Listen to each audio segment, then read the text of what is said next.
I've always been someone who enjoys the simple things in life. A quiet drink at the end of a long day. A place where you could sit, lose yourself in conversation, and forget about the weight of the world for a while. That's what my local bar was, just that. Nothing fancy.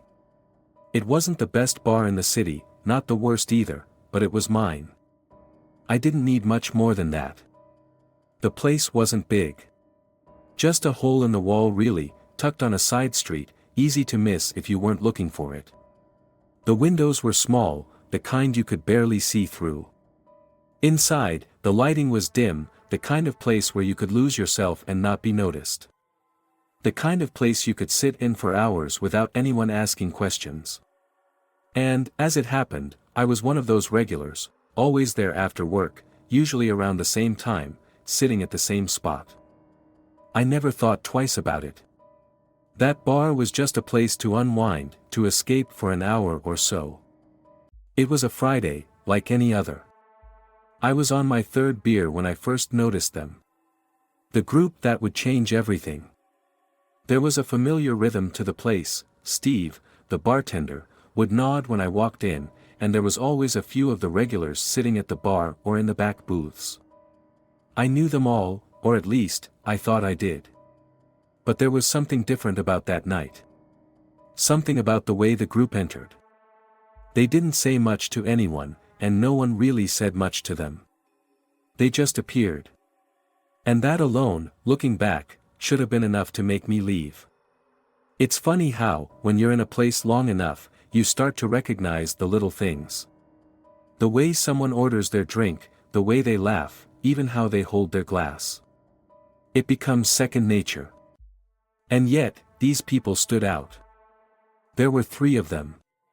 A man and 2 women. They moved like they were part of a routine.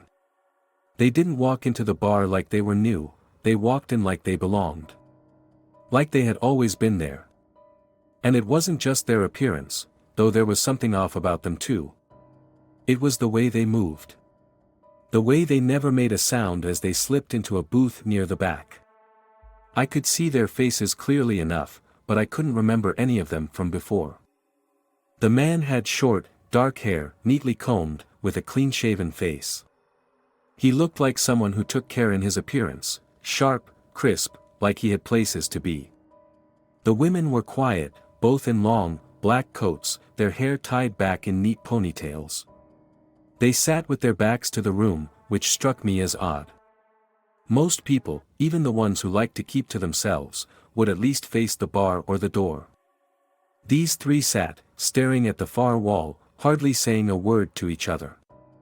Now, I'm not the kind of person who overthinks things.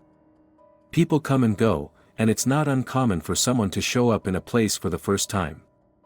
But something in my gut twisted when I saw them, and it wasn't until later that I realized how I should have trusted that feeling. Back then, I brushed it off. I had no reason to think anything was wrong. I was halfway through my 4th beer when the bartender, Steve, came over to top off my glass. "You know them?" I asked casually, nodding toward the back booth. He paused for a moment, then just shook his head. "Nah, never seen them before."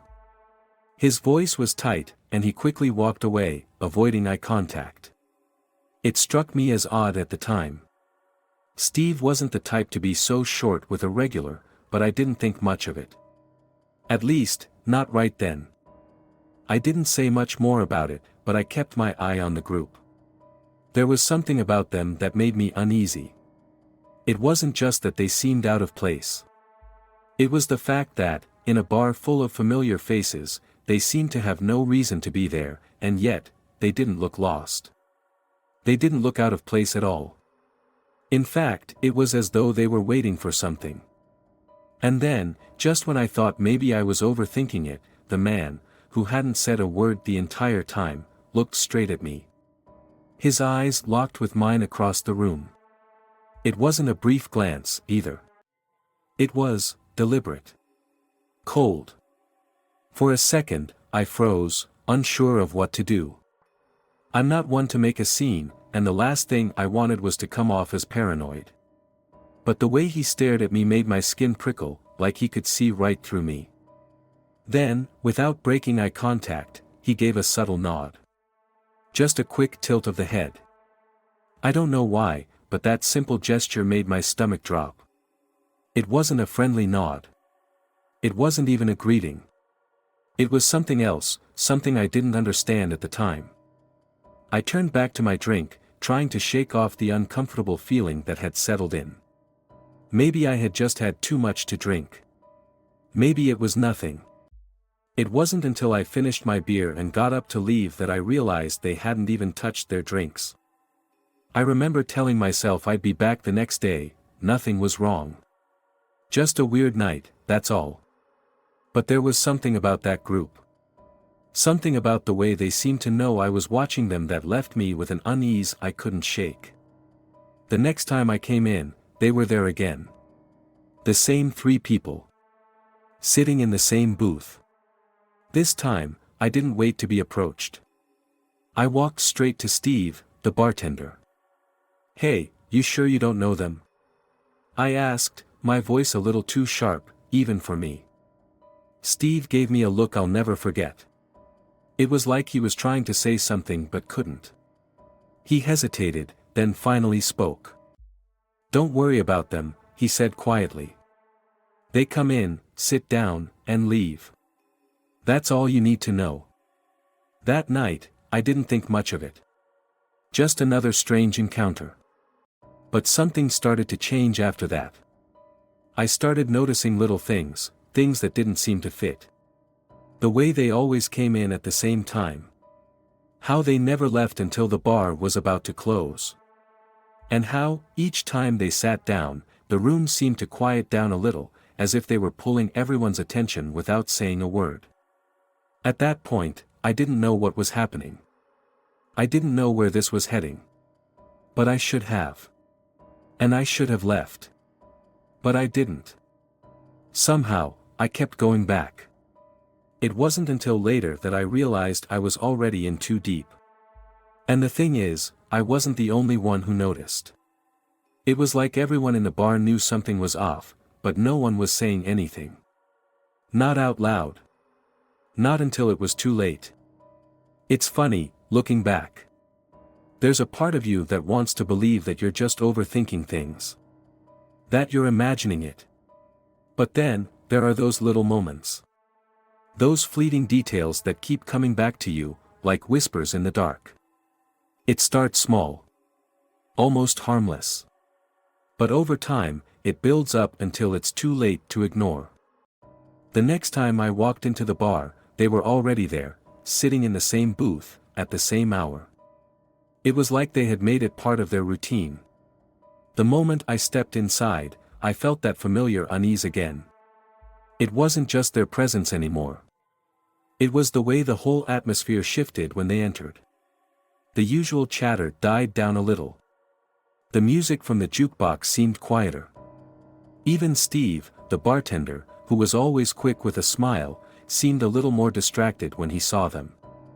But this time, there was something different. Something I hadn't noticed before. As I approached the bar, I overheard a conversation. Not directly at first, just fragments, but enough to make me stop dead in my tracks. The man from the group, the one who'd locked eyes with me that first night, was talking to Steve. Their voices were low, but I could hear enough to catch a few words. Words that didn't belong in a conversation at a bar. "The offering is tomorrow," I heard the man say. His voice was almost too calm, too practiced. Steve didn't respond right away. He just kept cleaning the same glass, not meeting the man's eyes. Then, I heard Steve's voice, tight and controlled. "You sure about this? We're not ready."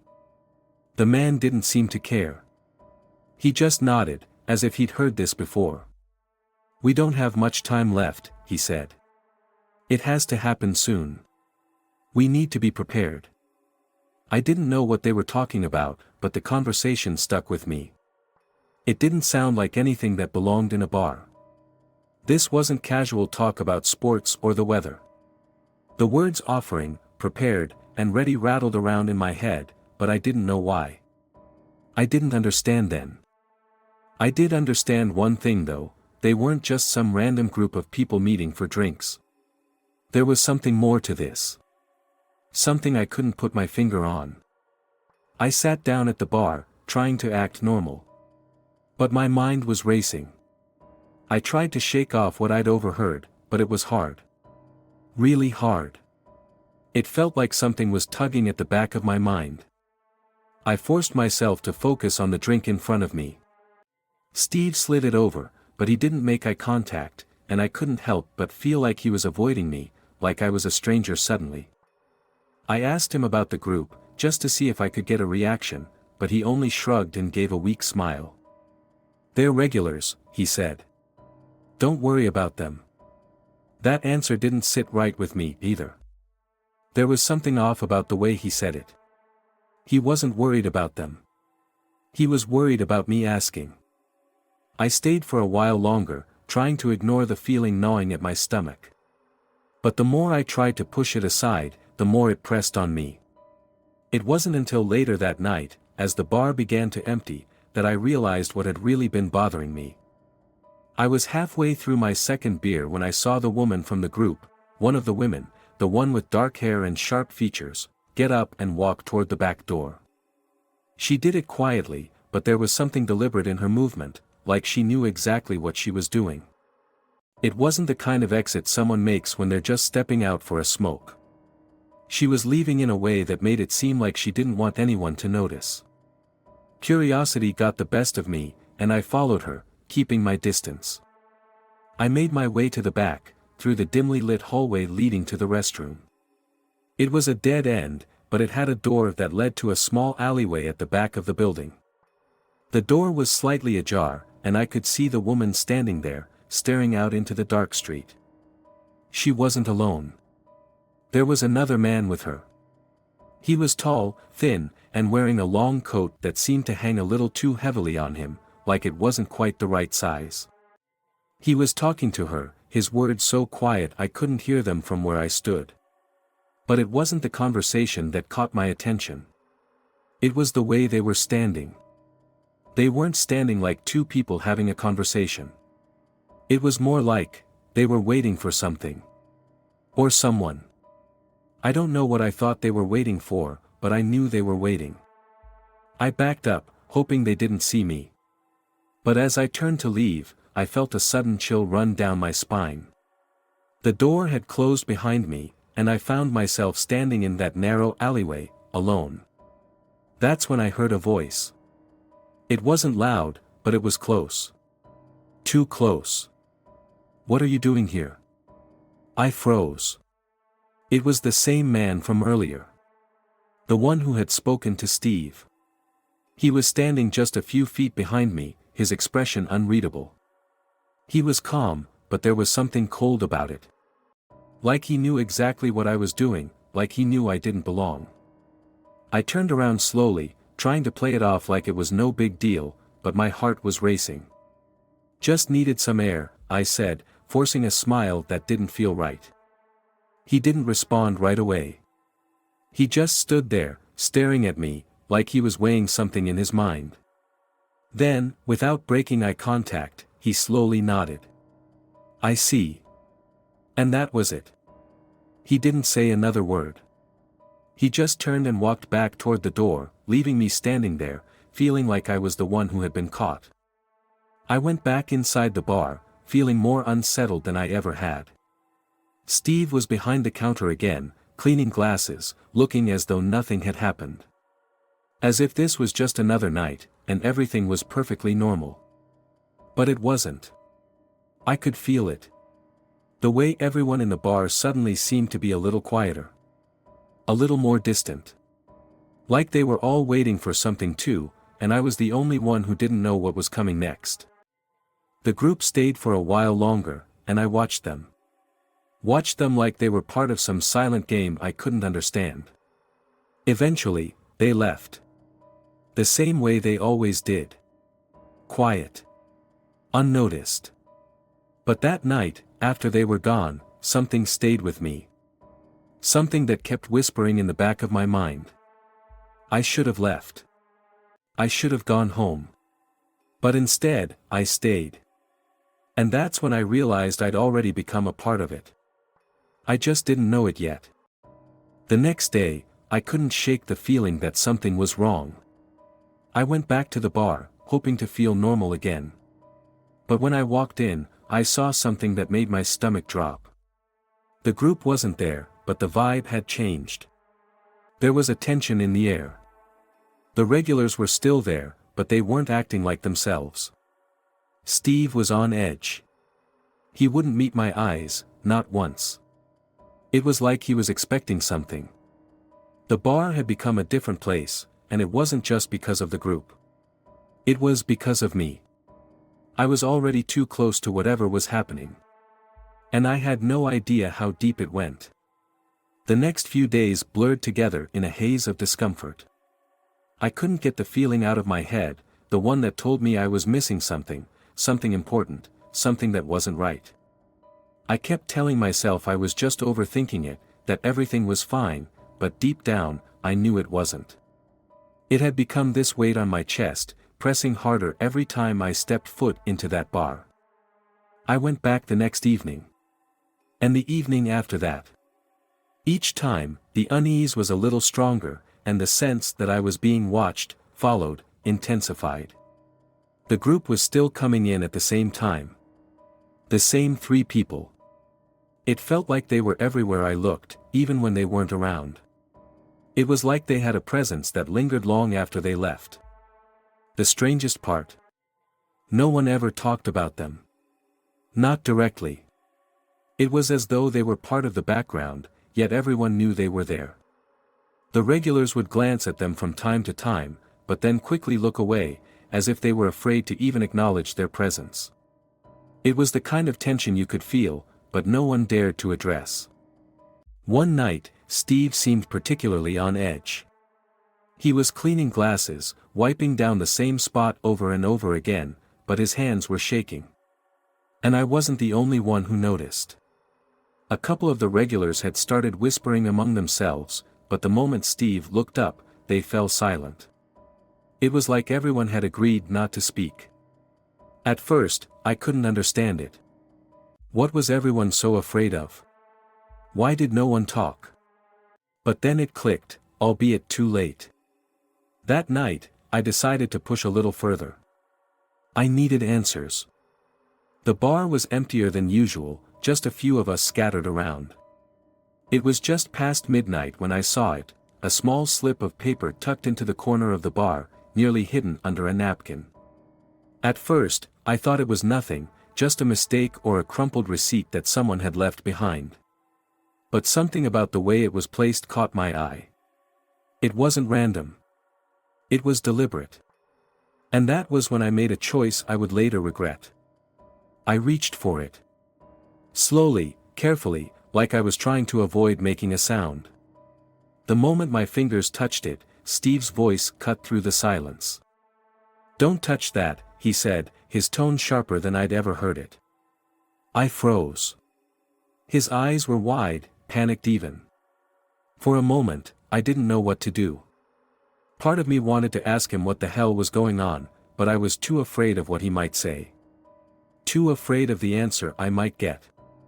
But my curiosity won out. I picked up the paper anyway. Steve didn't stop me. He didn't even try to reach for it. Instead, he just stood there, watching me as I unfolded it. There were no words, just a symbol, an intricate, almost hypnotic design drawn in what looked like ink, a circular shape surrounded by lines and patterns that I didn't recognize. It was disturbing, like a language I'd never seen before, something ancient and dark. The longer I stared at it, the more it seemed to move. Maybe it was just my mind playing tricks on me, but the lines seemed to shift, to twist, to pull me in. I held the paper up to the light, trying to get a better look, but the more I studied it, the more I felt like I was losing myself in it. A cold sweat started to form on my forehead. Something wasn't right. That's when I heard a soft, barely audible voice behind me. "You should leave," Steve said. It wasn't the voice of someone trying to protect me, it was a warning. And I could hear the tremor in his voice. I turned to him, my mouth dry, my mind racing, trying to make sense of what was happening. But Steve was already backing away, his eyes darting around the room like he was expecting someone. As if he was waiting for something, or someone, else to show up. The air felt thick, suffocating. I tried to calm myself down, to focus on something, anything, that could bring me back to reality. But every time I looked down at the paper, that symbol seemed to grow darker, the lines more vivid. It was alive, like it was drawing me in, pulling me towards something I didn't understand. I folded the paper quickly and shoved it into my pocket, wanting to put it out of sight. But I couldn't shake the feeling that I had just made a huge mistake. I tried to get back to my drink, tried to pretend like everything was normal, but the bar had changed. The weight in the air was palpable now. It wasn't just me who could feel it, everyone was on edge. Even the regulars seemed more nervous. They were looking at each other, exchanging glances, their voices hushed. The laughter had stopped, and the usual banter was gone. That's when I saw it. In the corner of the bar, sitting in a booth I had never noticed before, were two of the regulars, Tom and Rachel, an older couple who came in every night.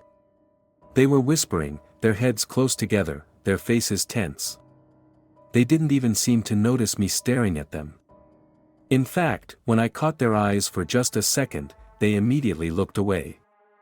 But it wasn't their reaction that caught my attention. It was the man sitting next to them. I had never seen him before. He was tall, gaunt, with pale skin that looked almost unnatural under the dim light. His eyes were wide, almost too wide, and his lips were pressed into a thin, tight line. There was something about his gaze, something that made me feel like he could see right through me. Like he was looking at me, not just seeing me. I tried to shake it off, telling myself I was being paranoid. But then, as I walked past their booth, I overheard something that made my blood run cold. "It's time," the man whispered. His voice was so low I almost didn't catch it. "The ritual is set for tonight." My heart skipped a beat. Ritual? The word lingered in the air like a warning. A signal. And that's when it hit me, the group, the weird conversations, the odd behavior, it was all part of something bigger. Something I had unknowingly stumbled into. The offering Steve had mentioned. The symbol on the paper. The way everyone was acting like they knew what was coming, but no one would say it out loud. I turned back toward the bar, my hands shaking, my mind spinning. I had to get out of there. I didn't know what was happening, but I knew I didn't want to be around when it did. I wasn't sure what I was running from, but I could feel it, crawling under my skin, suffocating me. Just as I started to leave, Steve caught my eye. His expression was one I'll never forget. There was fear there, raw, real fear. But it wasn't fear of what I might do. It was fear of what I might discover. And then, without saying a word, he nodded toward the back door. The door that led to the alley where I had seen the woman with the dark hair earlier. My heart raced. There was something he wanted me to know. Something he couldn't say out loud. I didn't understand it then, but I did later. I ran out of the bar that night, heart pounding in my chest, never looking back. But as I stepped out into the cool night air, I realized one thing: I had just uncovered a piece of something far bigger than I could have ever imagined. The next few days were a blur of confusion and dread. I didn't go back to the bar. I couldn't. I kept thinking about the man in the booth, the ritual, the symbol, and the way Steve had looked at me. The truth was starting to surface. But the more I thought about it, the more I realized, I wasn't just caught up in a strange situation. I was in something I could never walk away from. It took me a few days before I could shake the thought that I was just being paranoid. Maybe I was reading too much into things. After all, how could something so bizarre happen in real life? How could a place as ordinary as a bar be hiding something so wrong? But then again, the world isn't always as ordinary as it seems. It's easy to forget that until something snaps you out of your comfort zone. I kept telling myself I was just overreacting. That I could let this go and move on. But deep down, I knew I couldn't. I was already in it. Whether I liked it or not, I had crossed a line. The thing about a place like that bar, something about it draws you in. It's not just the drinks or the music or even the people. It's that feeling that you belong, that you're part of something. At least, that's what I thought at first. But now, I wasn't sure if I belonged there, or if I was just a pawn in something much bigger than I could ever understand. A few nights passed since the moment I'd run out of there, but the pull of the bar was too strong. I kept going back. I couldn't help myself. Each time, I told myself it was the last time, but when I walked through the door, it was like being sucked back into the same old routine. The same group was there, sitting in their usual spots, their eyes never straying too far from each other. And I felt like they knew I was watching.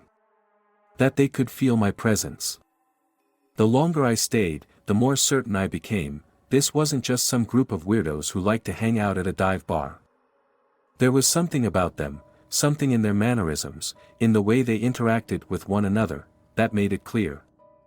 They weren't just people looking for a drink after work. No, this was deliberate.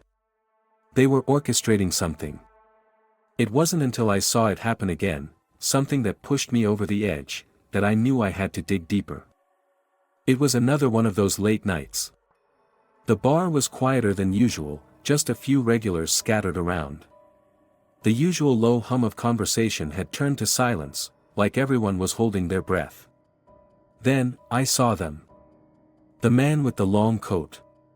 The one who had spoken to Steve the first night. He was standing near the back, his face partially hidden in the shadows. But his posture, it was stiff. Like he was waiting for someone. His hands were clenched into fists, like he was trying to keep himself from reacting to whatever was going on around him. I don't know what prompted me to walk over to him. Maybe it was the curiosity that had been gnawing at me for days, or maybe it was just that feeling that something was about to happen. But when I reached the back, I saw something I wasn't ready for. There, in the very same corner booth where I had overheard the conversation about the offering, were 3 more people. They were wearing dark clothes, cloaked in shadows, but it was their faces that threw me off. They were so still, so unnatural, like mannequins frozen in time. Their eyes, dark, lifeless, empty, stared ahead, but their faces held no expression. No emotion. And yet, something about them felt wrong. They weren't there to have a drink. They weren't there to socialize. They were waiting. Watching. I couldn't tear my eyes away from them. They weren't moving, not even the slightest shift. I almost wanted to call out to Steve, to ask what the hell was going on, but I didn't dare. I couldn't shake the feeling that if I spoke, if I broke the silence, I would be doing exactly what they wanted me to do. That was when I saw the man in the long coat approach them. It was subtle at first. He said nothing. He just walked over to them and stood there, as if waiting for some kind of signal. They didn't speak either. But then, out of nowhere, the woman in the dark dress, a tall figure with long, black hair, reached out and placed a small wooden box on the table in front of the 3 people. I couldn't see what was inside the box, but when she opened it, I swear I felt the temperature in the room drop. My breath became shallow, and a cold sweat formed on the back of my neck. It was like the air had thickened, become heavier, suffocating. I couldn't look away, but I couldn't move either. I was paralyzed, stuck in this moment, unable to break free. The people at the booth stared at the box. They didn't move. They didn't speak. But I could see their hands trembling, just slightly, as if some invisible force was pressing down on them. The man in the long coat took a step back, as if waiting for something. His eyes darted around the bar, like he was trying to make sure no one was watching. And that's when I saw it. The symbol. The one on the piece of paper I had found. The one Steve had warned me not to touch. It was carved into the side of the wooden box. A deep, jagged mark. It wasn't just a symbol anymore. It was a warning. A signature. A mark of whatever it was that had its grip on this bar. My heart was pounding now. I wasn't sure what was worse, the fact that I had seen this, or the fact that I was standing there, watching it, and doing nothing about it. The woman in the dark dress reached into the box and pulled out something small. A piece of cloth, or something wrapped in cloth. She held it in her hands, staring at it intently, like it held all the answers she needed. The others at the table leaned forward, their eyes fixated on whatever it was she was holding. That's when I heard it. A sound. A low hum, barely perceptible at first, but growing louder. Almost like a chant. Not something I could understand, but a rhythm, a vibration in the air. I felt my body go cold. My limbs stiffened, as if the room was tightening around me. The noise was coming from the group. It was almost like they were speaking in some sort of language, an ancient tongue, something I couldn't comprehend. But I felt it, deep inside. A kind of pressure in my chest, like something was pulling at me, trying to drag me into whatever dark ritual was taking place right before my eyes. And then, as quickly as it had started, everything stopped. The chanting, the noise, the unease, it vanished. The woman closed the box, and the group went silent. The man in the long coat nodded, as if signaling the end of whatever ceremony had just occurred. I wanted to scream. I wanted to ask them what the hell they had just done, but the words caught in my throat. Something told me that speaking up now would be the biggest mistake of my life. I turned and walked away, my legs barely holding me up, my head spinning from everything I had just witnessed. As I passed Steve behind the bar, I saw him watching me, his face grim.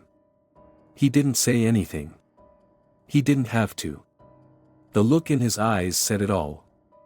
I wasn't welcome here anymore. Not as an observer. Not as a bystander. I was already part of something I didn't understand. Something that was far beyond my control. I left the bar that night, but the shadow of what I had seen stayed with me. That symbol. The chanting. The ceremony. It wasn't over. It had only just begun. And I had no idea what they would do next. Little did I know, the next time I stepped foot in that bar, I wouldn't just be a witness anymore. I'd be a participant. I didn't know how it happened. It wasn't something I consciously chose. One moment, I was just trying to understand what was going on. The next, I was in it, pulled in by something bigger than myself. The bar became a prison, and no matter how much I tried to get away, it kept pulling me back in. I remember it was a Tuesday, just an ordinary Tuesday night, or so I thought. I hadn't been to the bar for a couple of days.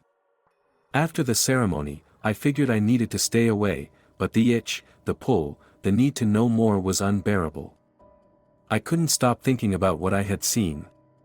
The symbol on the box. The words I didn't understand. It haunted me, and I knew I had to go back. When I walked into the bar that night, I felt the change immediately. The air felt heavier, colder somehow. The lights flickered overhead. I don't know why, but I felt like they were flickering just for me, as if the whole place was aware of my return. Steve was at the bar, as usual. But he wasn't alone. The man in the long coat was sitting there too. He was looking right at me, his eyes intense, like he was waiting for something.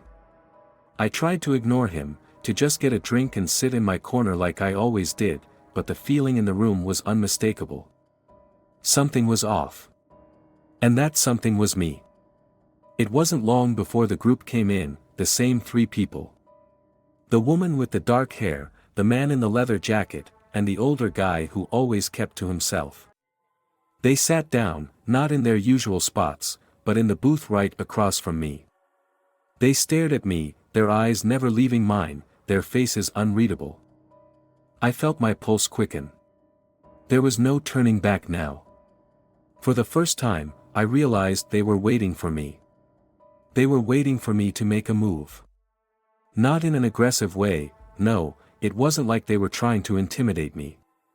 It was more calculated. Like I was a part of a plan, and I just didn't know it yet. I tried to act normal, to just be another face in the crowd. But I couldn't. My heart was racing, and the pressure in my chest kept growing. It wasn't just the group. It wasn't just the eerie silence in the bar. It was everything. It was as though the world around me had gone still. The air was thick, suffocating. It felt like something was about to snap.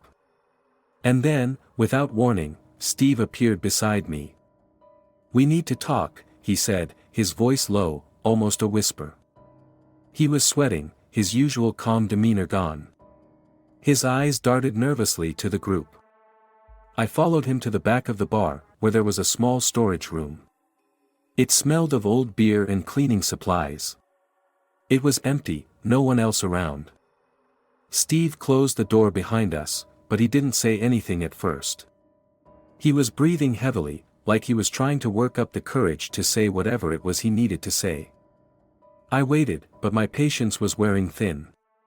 Something was about to happen. I could feel it. Finally, he spoke. "You don't understand," Steve said, his voice shaking. "You think you're just a bystander, but you're not. You are part of this. You're already in it. You've been part of it from the moment you walked through that door." His words hit me like a punch to the gut. I didn't know what to say. What could I say? "What are you talking about?" I managed to ask, my voice barely above a whisper. Steve didn't answer right away. He just looked at me, his face drawn with worry, his eyes pleading. "They chose you. All of this, everything you've seen, everything you've heard, it's been leading to this moment. The group, they know you're here. They know you've been watching. They've been waiting for you to figure it out." I took a step back.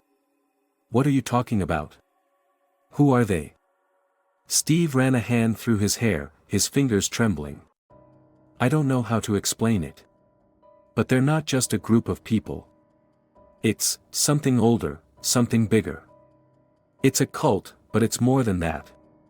They're a part of something that goes beyond this world. This bar, it's the meeting spot. The place where the ritual happens. Where they gather." I shook my head. "This doesn't make sense." "What do you mean, something older? What kind of ritual?" Steve seemed to take a deep breath, like he was trying to summon the courage to reveal something even darker than what had already been exposed. "The ritual, it's not just about them. It's about the town. The people who live here. It's been happening for generations. You've seen the symbol, right? The one on the box. The one on the paper." I nodded slowly. "Yeah. I've seen it. It's some kind of sigil. But what does it mean?" Steve swallowed hard, his voice barely audible. "It's the symbol of a deal. A pact. They offer up their souls, or their lives. And in return, they're granted power. But it's not just any power. It's a dark power. It's what keeps this town alive, keeps it thriving. The people in this bar, they're all part of it, every single one of them. They're either in it, or they're being used by it. And they're going to use you, too. They've been grooming you for this. You're the next piece in the puzzle." I felt my stomach lurch. "But I don't want any part of this. I don't want to be involved. I don't care about their rituals, their symbols, or their power. I just want to get out." Steve's eyes locked onto mine, and for the first time, I saw the true terror in them. "You can't leave," he said softly. "Once you've seen what they're capable of, once you know the truth, you're already part of it. There's no walking away from this. Not now." The door creaked open behind us, and we both turned. There, standing in the doorway, was the man in the long coat. The others were behind him, but this time they weren't just watching. This time, they were smiling. It was a smile I'll never forget. It wasn't kind. It wasn't warm. It was a knowing smile, one that sent a chill straight to my bones. "It's time," the man in the long coat said, his voice calm but firm. "Come with us." I didn't know what else to do. My legs wouldn't move. My head was spinning. All I could do was watch as they slowly, deliberately, stepped toward me. And that's when I realized I wasn't in control anymore. I had been part of this all along. Whether I knew it or not. Whether I wanted to or not. The moment I walked into that bar, I had sealed my fate. And now, they were coming for me. Every step I took felt like a step into a nightmare. And the worst part was, I knew I couldn't wake up from it. This was real. The bar, the people, the ritual, it was all too real. And no matter how far I ran, no matter how hard I tried to fight it, I was already in too deep. I didn't have the luxury of making a choice anymore. I had been marked by something I couldn't even begin to understand.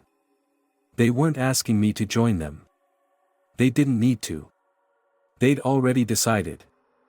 The man in the long coat stepped forward, and his presence felt like a physical weight pressing down on me. The others in the group moved in synchrony, like pieces of a well-rehearsed performance. But this wasn't a show. It was real. It was happening. My mind was spinning. My heart was racing. My entire body felt like it was on the edge of a cliff, about to fall into an abyss. And there was nothing I could do to stop it. Every word I had heard, every strange moment I'd witnessed at that bar, every odd encounter, it had all led to this point. This moment. The man in the long coat didn't say a word as he came closer. I should have moved. I should have bolted out of there, screamed, done something. But my legs felt frozen to the spot. I couldn't look away. It was like being trapped in a trance, held captive by their cold, calculating gazes. Then, he spoke, his voice low, but firm. "We've waited for you." The words sent a jolt through me. My chest tightened. "What do you want from me?" I barely managed to whisper. He tilted his head slightly, his expression unreadable. "What we need, is for you to understand. We're not asking for much. Just your participation. Your allegiance. After all, you've already been marked. You've already seen the truth." His words didn't make sense. Marked? Truth? What was he talking about? Then it hit me. The symbol. The same symbol I'd seen on the wooden box. The one I'd found on the piece of paper. It wasn't just a symbol. It was something deeper, something more powerful than I could have ever realized. "The bar," I whispered, it's all connected, isn't it?" The man nodded slowly. "The bar is only the beginning. The rituals, the offerings, it's a part of a much larger purpose. A purpose you're now a part of. A purpose that will change everything. And you will help us make it happen." I shook my head in disbelief. This was insane. I couldn't even comprehend what they were saying. This wasn't real. This couldn't be real. But their eyes, they weren't lying. I could see it in their faces. The conviction. The certainty. They believed every word. They weren't asking for my help. They were telling me what would happen next. I could feel the walls closing in around me, the weight of their words pressing on my chest like 1,000 pounds. "You have no choice," the man continued. "You've already been chosen. The moment you walked through the door, the moment you sat down at that bar, you made the decision for yourself. This is your path now. And the ritual cannot be stopped." I didn't know what to say. I didn't know how to respond. There was a lump in my throat, my body stiff, my hands trembling. This was all happening too fast. Everything was moving at a pace I couldn't follow. It was like being caught in a flood, drowning in the current of something so much bigger than myself. They were preparing for something. They had been planning it all along. And now, they were dragging me into it. Suddenly, one of the others, the woman in the dark dress, stepped forward, a small, almost imperceptible smile on her lips. She didn't speak, but the way she moved toward me, it felt like a signal. A signal to do something. What's going to happen? I managed to ask, my voice shaking. What do you want me to do? She didn't answer immediately. She simply reached into the folds of her dress and pulled out a small, folded piece of paper. The same kind of paper I had seen earlier.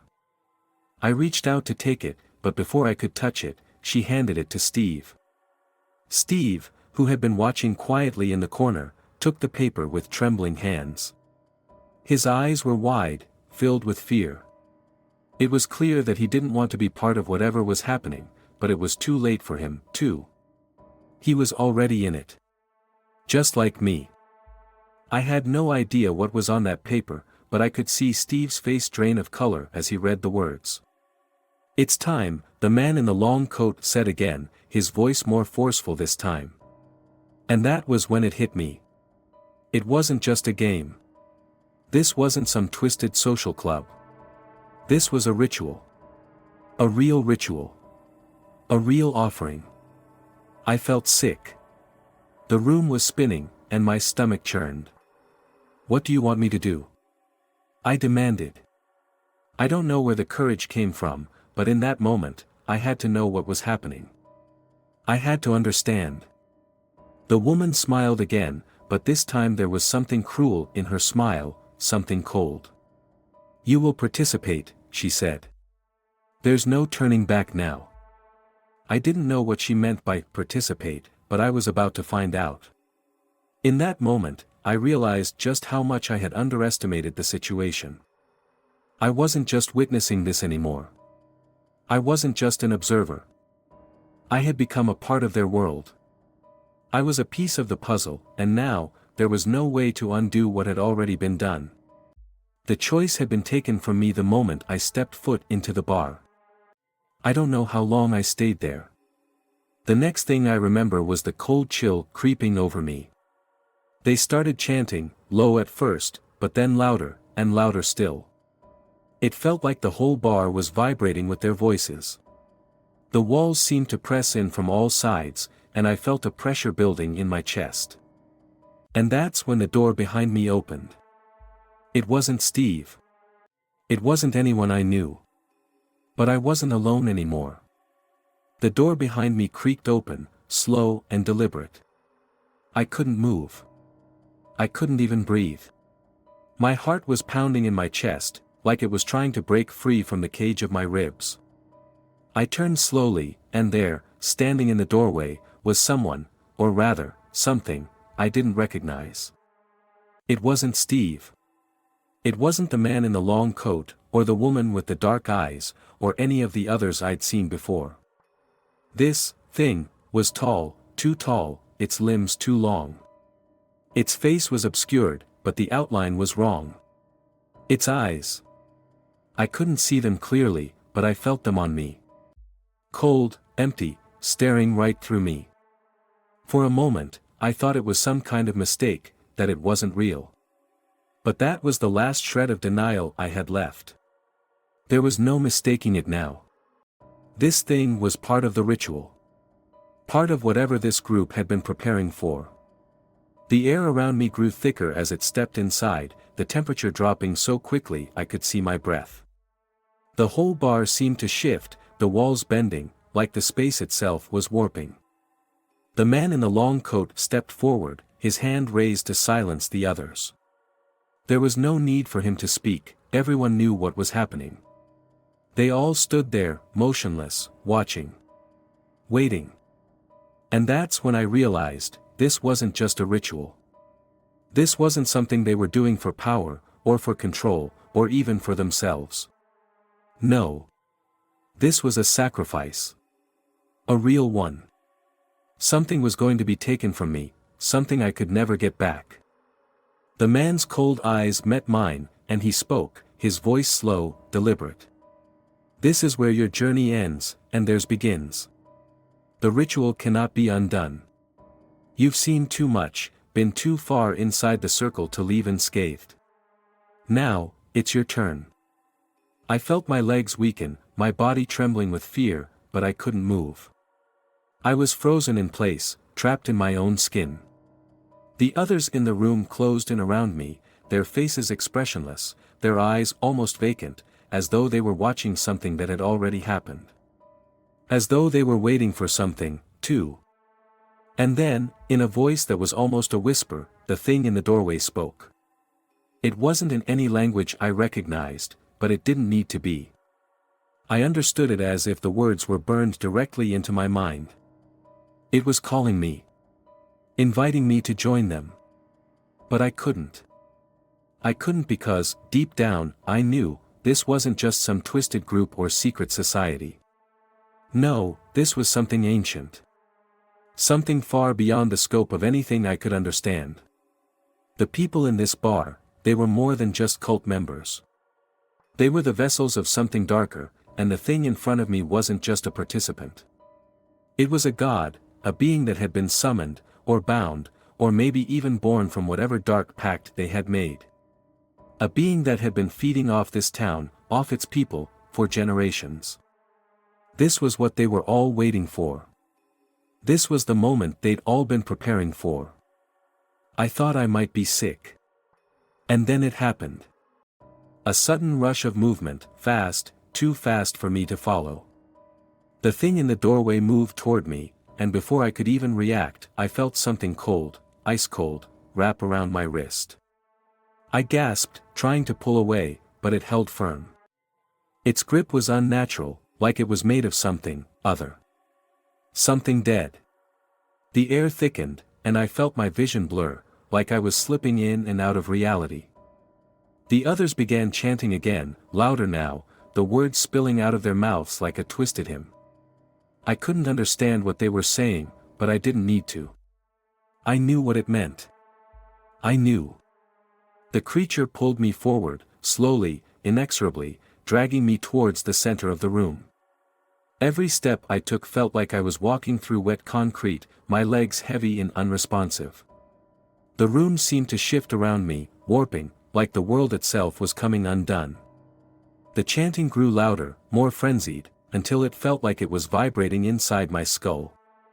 And that's when I saw it. The symbol, the one I had seen on the box, on the paper, on the walls, it was everywhere now. It was in the air. It was alive. The lines seemed to pulse with a dark energy, each one pulling me closer, dragging me into its web. This wasn't just a place. This wasn't just a bar. It was a portal. A gateway to something other. Something that had been lying in wait, in the shadows, for decades. Maybe longer. I didn't have the strength to fight it anymore.